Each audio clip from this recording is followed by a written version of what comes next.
Muhammad Walid Anjam. Student, the topic which we are going to discuss today is terminal velocity. Before discussing this chapter, we have already discussed about uh, drag force and Stokes law. अब अगर हम drag force के concept को देखें तो जब कभी भी कोई ऑब्जेक्ट फ्लूइड में से पास करता है तो फ्लूइड उस पर एक अपोजिंग फोर्स लगाता है जिसको हम ड्रैग फोर्स का नाम देते हैं। ड्रैग फोर्स हम कहते हैं कि इंक्रीज करती थी जैसे speed of the object increase करती थी, कहां तक, जब तक क्रिटिकल स्पीड के अंदर अंदर। तो हम यहाँ पर जो टर्मिनल वेलोसिटी का कॉन्सेप्ट स्टूडेंट पढ़ने वाले हैं वो बेसिकली है क्या। हम कहते हैं कि जब कभी भी कोई ऑब्जेक्ट फ्लूइड में से पास करके नीचे की तरफ आ रहा होता है तो नीचे आते आते उसकी चूंकि स्पीड बढ़ रही होती है। स्पीड बढ़ने की उसकी रीजन क्या है, उसकी स्पीड को बढ़ने की रीजन यह है कि जो अर्थ है वो उसको अपनी तरफ उस ऑब्जेक्ट को अट्रैक्ट कर रही है by a force of gravity, जो उस चीज का वेट कहलाती है। और हम ये कहते हैं कि वो जो फोर्स है उस फोर्स की वजह से वो जो उस ऑब्जेक्ट पर लग रही होती है उसकी वजह से उसकी स्पीड बढ़ती रहती है जैसे जैसे टाइम गुजरता रहता है। हर इक्वल इंटरवल ऑफ टाइम में अगर उसकी स्पीड बढ़ती जाएगी तो उसका जो एक्सेलेरेशन उसमें डिवेलप होगा वो सेम होगा। और हम ये कहते हैं कि जैसे ही स्पीड ऑफ द ऑब्जेक्ट बढ़ती है वैसे ही उस ऑब्जेक्ट पर लगने वाली जो ड्रैग फोर्स है वो भी बढ़ती जाएगी। इस बात को समझने के लिए हम एक एग्जांपल लेते हैं। हम ये कहते हैं कि हमारे पास अगर सपोज कोई भी ये एक कह लें कि हमारे पास पार्टिकल है, ठीक है जी, और इस स्फेयर का जो रेडियस है वो आर है, ठीक है जी। ये चाहे आप एक रेन ड्रॉपलेट ले लें या एक बॉल ले लें या हम एक स्फेरिकल ऑब्जेक्ट है या एक फॉग ड्रॉपलेट ले लें, जैसे भी हम इसकी एग्जांपल वो कंसीडर कर लेते हैं। हम कहते हैं कि जब आपने इसे पकड़ा हुआ है, होल्ड करके रखा हुआ है, तो इस वक्त तो ये रेस्ट पर है और अगर ये रेस्ट पर है तो इसकी वेलोसिटी जीरो है। और जैसे ही आप इसे ड्रॉप करेंगे ये नीचे की तरफ मूव करेगा तो इसके इर्द गिर्द, जिसको मैं अभी बता भी देता हूँ कि इसके इर्द गिर्द ये जो फ्लूइड है वो एयर है, और एयर क्या करेगी, इसको अपने अंदर से पास करने के लिए अपोज करेगी। मैं यहाँ इसको सारा डॉट्स लगा देता हूं ताकि आप लोगों को समझने में आसानी हो जाए, ठीक है जी। देखिए होता क्या है कि जब ये नीचे की तरफ मूव करेगा तो बेसिकली ये नीचे की तरफ मूव क्यों करता है, ये नीचे की तरफ मूव इसलिए कर रहा होता है क्योंकि इस पर एक फोर्स लगती है और वो फोर्स क्या कहलाती है, F G, which is equal to the M G. M G basically क्या कहलाता है, इस ऑब्जेक्ट जिसका मैस एम है उस पर लगने वाली फोर्स ऑफ ग्रेविटी जो कि इसके वेट के बराबर होती है। अब इस फोर्स की वजह से उसकी स्पीड मुसलसल बढ़ना शुरू हो जाएगी। वो रेस्ट पर था, उसकी स्पीड जीरो से बढ़ेगी। उसकी स्पीड के बढ़ने से क्या होगा, ये जो फ्लूइड होगा जो इस ऑब्जेक्ट के इर्द गिर्द मौजूद है, जिसमें से ये जो ऑब्जेक्ट पास कर रहा है, उसकी वजह से इस ऑब्जेक्ट पर लगने वाली जो ड्रैग फोर्स है वो भी बढ़ना शुरू हो जाएगी।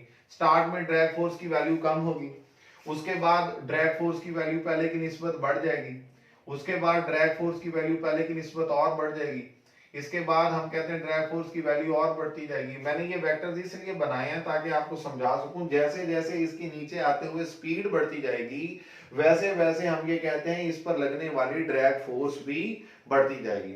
और स्टूडेंट एक टाइम आएगा जिस टाइम पर इस ऑब्जेक्ट पर लगने वाली जो ड्रैग फोर्स है उसका वेक्टर और जो फोर्स ऑफ ग्रेविटी है उसका वेक्टर दोनों एक दूसरे के इक्वल हो जाएंगे और हम ये कहेंगे, उसको मैं यहाँ पर बना भी देता हूं, हम ये कहते हैं कि वो हमारे पास जो ड्रैग फोर्स होगी वो इक्वल हो चुकी होगी किसके, ग्रेविटेशनल फोर्स के, जो कि उस ऑब्जेक्ट का वेट है। इस टाइम पर हम ये कहेंगे कि ऑब्जेक्ट पर लगने वाली नेट फोर्स जो है वो हम कैलकुलेट करेंगे और उस वक्त जो आपका ये ड्रॉपलेट होगा या ये जो ऑब्जेक्ट होगा ये एक यूनिफॉर्म वेलोसिटी के साथ मूव करेगा और उस यूनिफॉर्म वेलोसिटी को हम टर्मिनल वेलोसिटी का नाम देते हैं।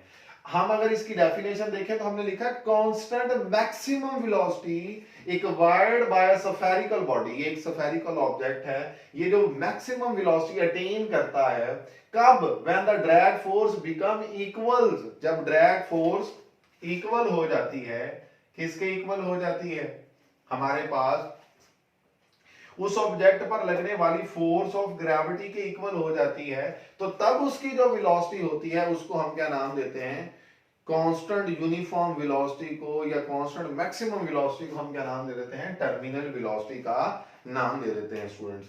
तब हम ये कहते हैं ये ऑब्जेक्ट फिर एक कांस्टेंट स्पीड के साथ नीचे की तरफ फ्लो कर रहा होता है या मूव कर रहा होता है, जिसको हम क्या नाम देते हैं, टर्मिनल वेलोसिटी का नाम देते हैं।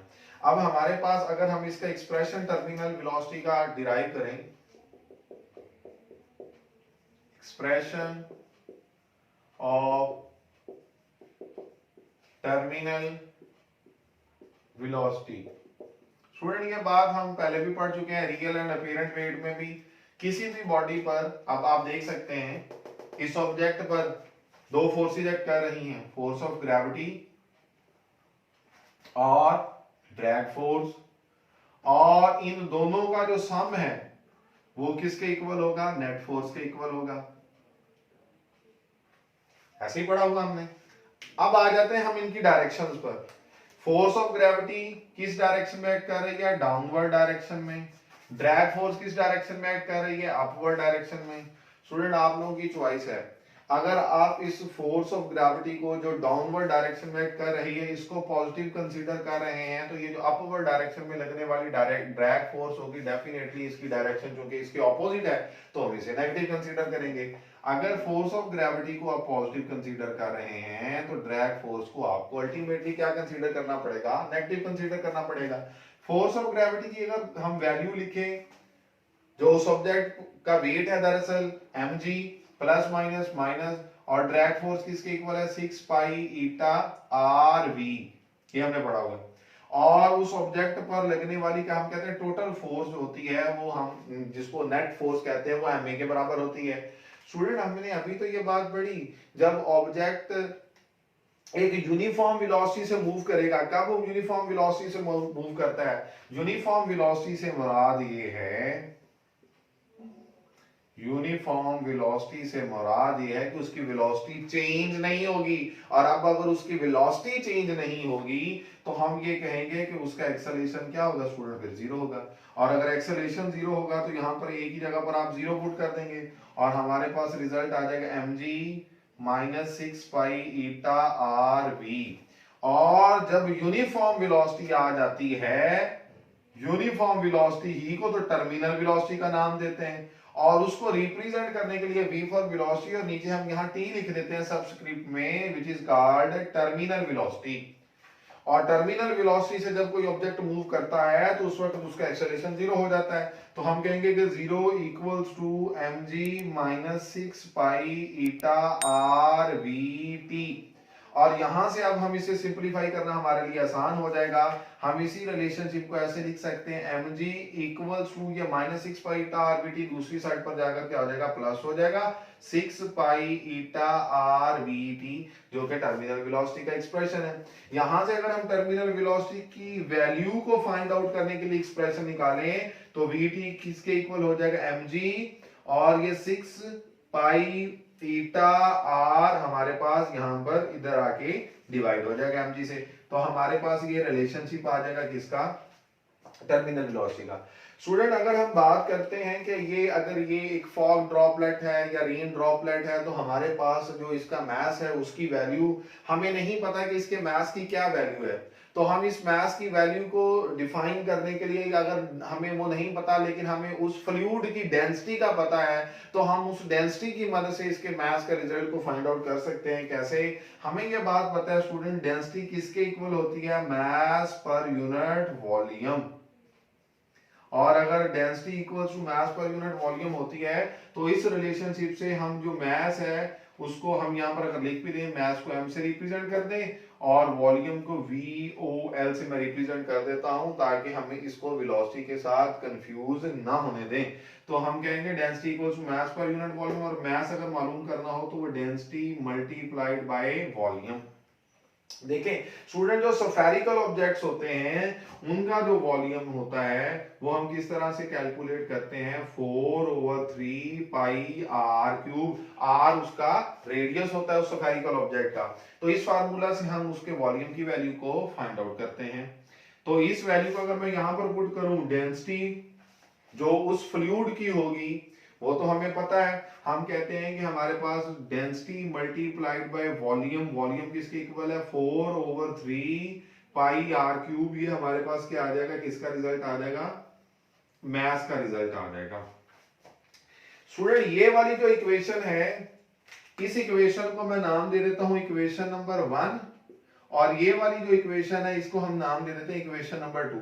स्टूडेंट इक्वेशन नंबर 1 में अगर मैथ की ये वैल्यू हम पुट कर दें, और अगर हमें उस ड्रॉपलेट का मैथ नहीं पता, या हम ये कह सकते हैं कि उस ऑब्जेक्ट का मैथ नहीं पता, तो हम क्या कर सकते हैं कि उसकी वैल्यू को इस तरह से पुट करके यहां पर हम टर्मिनल वेलोसिटी का एक नया एक्सप्रेशन डिराइव कर लेते हैं, और उस एक्सप्रेशन को देखते हैं कि हम किस तरह से फाइंड आउट करेंगे। नंबर 1 जो था, which is equals to mg equals to 6 pi eta are we T. इस एक्सप्रेशन में हम मैथ की जगह पर वो वैल्यू पुट करेंगे जो हमने निकाली है अभी, और हम उस इक्वेशन को नाम दे देते हैं इक्वेशन नंबर 3 का। जब हम उस इक्वेशन नंबर 3 की वैल्यू जो कि मैथ्स को रिप्रेजेंट करने के लिए लास्ट हमने पढ़ी है, वो किसके इक्वल थी, rho multiplied by 4/3 pi r cube, और ये जी वैसे ही आ जाएगा equals to 6 pi eta are we t. ये हमारे पास रिजल्ट आ जाएगा। स्टूडेंट यहां से हम अगर देखें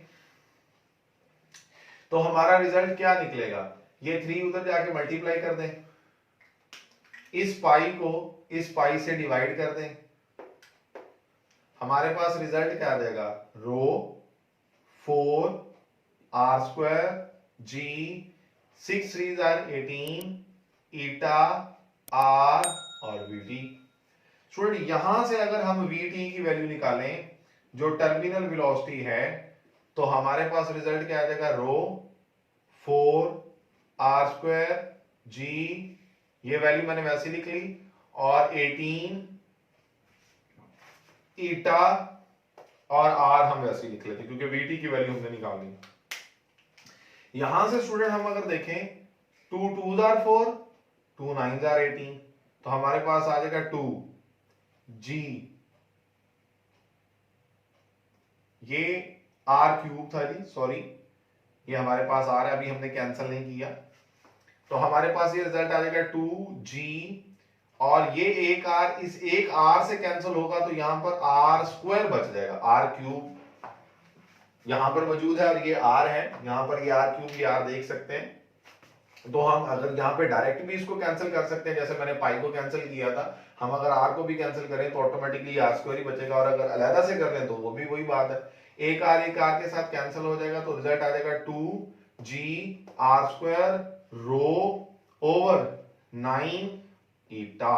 स्टूडेंट ये हमारे पास रिलेशनशिप किसका बन जाएगा, टर्मिनल वेलोसिटी का रिलेशनशिप बन जाएगा। इस रिलेशनशिप में अगर हम देखें तो जो हमारे पास टर्मिनल वेलोसिटी है वो डायरेक्टली प्रोपोर्शनल है किसके, स्क्वायर ऑफ द रेडियस के। कैसे, क्योंकि जो जी है वो तो कांस्टेंट है, डेंसिटी वो भी कांस्टेंट है, ईटा जो coefficient of the viscosity of the fluid होगा वो भी कांस्टेंट होगा, तो ये सारी चीजें तो कांस्टेंट है, तो हम यहां से कह सकते हैं कि जो टर्मिनल वेलोसिटी है that is directly proportional to the square of the radius. अब इसी के साथ हम स्टूडेंट यहां से ये बात कह सकते हैं कि हमारे पास उस ऑब्जेक्ट का रेडियस कितना है वो डिफाइन करेगा कि उसकी टर्मिनल वेलोसिटी की वैल्यू कितनी है। अब इसके साथ स्टूडेंट एक हमारी एग्जांपल है, हम वो भी साथ ही डिस्कस कर लेते हैं। आइए देखते हैं उस एग्जांपल को, हम उसकी स्टेटमेंट पढ़ते हैं और हमें उसका रिजल्ट पता चलता है। स्टूडेंट जो एग्जांपल नंबर 6.1 है इसी टॉपिक के साथ ही है, tin water droplet of radius 0.010 centimetre. Radius of the droplet क्या है, 0.010 सेंटीमीटर, जिसे हम क्या लिख सकते हैं 0.010 इंटू 10⁻⁻2 मीटर लिख सकते हैं। ये radius of the water droplet है। डिसेंड्स थ्रू एयर, वो नीचे की तरफ आता है हवा में से, फ्रॉम अ हाई बिल्डिंग, किसी एक हाई बिल्डिंग से। कैलकुलेट्स इट्स टर्मिनल वेलोसिटी, हमने मालूम क्या करना है, टू फाइंड, हम लिखेंगे कि जो हमने कैलकुलेट करना है, या टू डिटरमिन हम जो लिखते हैं वो हमारे पास क्या है कि हमने मालूम करनी है टर्मिनल वेलोसिटी की वैल्यू को फाइंड आउट करना है। अब स्टूडेंट टर्मिनल वेलोसिटी की वैल्यू को कैलकुलेट करना है। Calculate given that eta for air, जो एयर की जो विस्कोसिटी है वो हमें गिवन है और वो कितनी है 19 इंटू 10⁻⁻⁶ किलोग्राम पर मीटर पर सेकंड, ये ईटा ऑफ द एयर है, ये हमें गिवन है। And density of the water, और वो जो वाटर ड्रॉपलेट है जो नीचे की तरफ हवा में से आ रहा है, उस वाटर की जो डेंसिटी है वो हमें गिवन कितनी है 1000 किलोग्राम पर क्यूबिक मीटर। स्टूडेंट अब हमें ये डाटा गिवन है, हमने टर्मिनल वेलोसिटी की वैल्यू को फाइंड आउट करना है। टर्मिनल वेलोसिटी का फार्मूला हमने यहां पर अभी पढ़ा है, क्या है, टर्मिनल वेलोसिटी इक्वल्स टू 2 जी की वैल्यू हम लिखेंगे 9.8 मीटर पर सेकंड स्क्वायर इनटू आर, इस ड्रॉपलेट का रेडियस जो 0.010 इंटू 10⁻⁻² मीटर है। उसके बाद हमारे पास उसका स्क्वायर भी आएगा, आर स्क्वायर है ना, तो हमारे पास स्क्वायर भी आएगा। डेंसिटी वो कितनी है 1000 किलोग्राम पर क्यूबिक मीटर, ये लिखेंगे, डिवाइडेड बाय हमारे पास 9 और ईटा, ईटा की वैल्यू कितनी है 19 इंटू 10⁻⁻⁶ किलोग्राम पर मीटर पर सेकंड। स्टूडेंट इसको हम सिंप्लीफाई करेंगे तो जो टर्मिनल वेलोसिटी की वैल्यू आ जाती है वो 1.1 मीटर पर सेकंड आ जाती है। इसके साथ हम एक जो है वो शॉर्ट आंसर क्वेश्चन पहला वो भी मिलता जुलता, वो भी साथ कर लेते हैं। फर्स्ट जो क्वेश्चन है हमारा शॉर्ट आंसर क्वेश्चन में एक्सरसाइज में वो है कि what do you understand by the term viscosity. Viscosity से क्या मुराद है स्टूडेंट, हम बड़ी डिटेल में ये पढ़ चुके हैं कि विस्कोसिटी क्या होती है। इंटरनल फ्रिक्शन होती है between different layers of the fluid, eta से रिप्रेजेंट करते हैं, यूनिट उसका किलोग्राम मीटर पर सेकंड होता है, मीटर पर सेकंड होता है, डायमेंशन उसकी ml-1 t-1 होती है। स्टूडेंट ये बातें आपने लिख देनी है, ये विस्कोसिटी को, और उसके लिए मैंने एग्जांपल जो आपको हनी वाली और वाटर वाली और ग्लिसरीन वाली दी हुई हमने वही डिस्कस कर लेनी है। इसी के साथ दूसरा जो क्वेश्चन है what is meant by drag force. Drag force क्या होती है, ड्रैग फोर्स हमने पढ़ा कि एक अपोजिंग फोर्स है, रिटार्डिंग फोर्स है जो हर ऑब्जेक्ट को फेस करना पड़ेगी जब वो किसी भी फ्लूइड में से पास करेगा।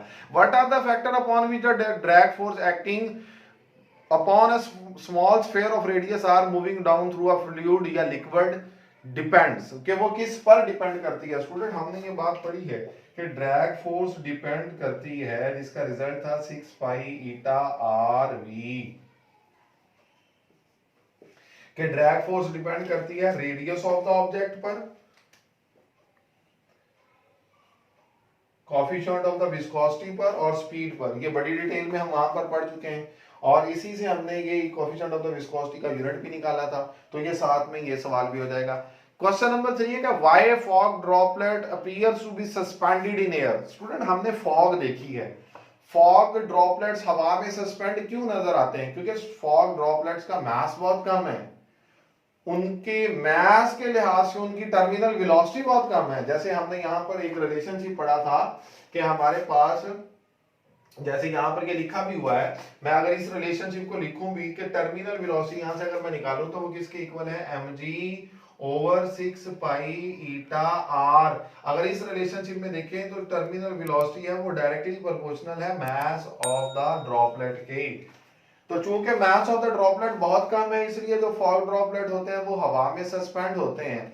अब फॉग ड्रॉपलेट हवा में सस्पेंड तो होते हैं, इसका मतलब ये नहीं होता कि वो मूव नहीं कर रहे हैं, वो फ्लो तो कर रहे हैं, वो मूव तो कर रहे हैं, लेकिन बहुत यूनिफॉर्म वेलोसिटी से। और हम ये कहते हैं कि वो बड़ा टाइम के बाद वो जमीन पर जाके गिरते हैं, इसलिए हम कहते हैं कि वो बज़ाहिर हमें ये लगता है कि वो हवा में मुअल्लक है। स्टूडेंट आई होप कि आप लोगों को इस लेक्चर की बड़ी अच्छी तरह से समझ आ चुकी होगी। तमाम एग्जांपल जो हमने इसमें डिस्कस की वो उससे आपको इस टॉपिक को समझने में आसानी मिलेगी। Please don't forget to like and subscribe our channel. Keep good care of yourself. अल्लाह हाफिज।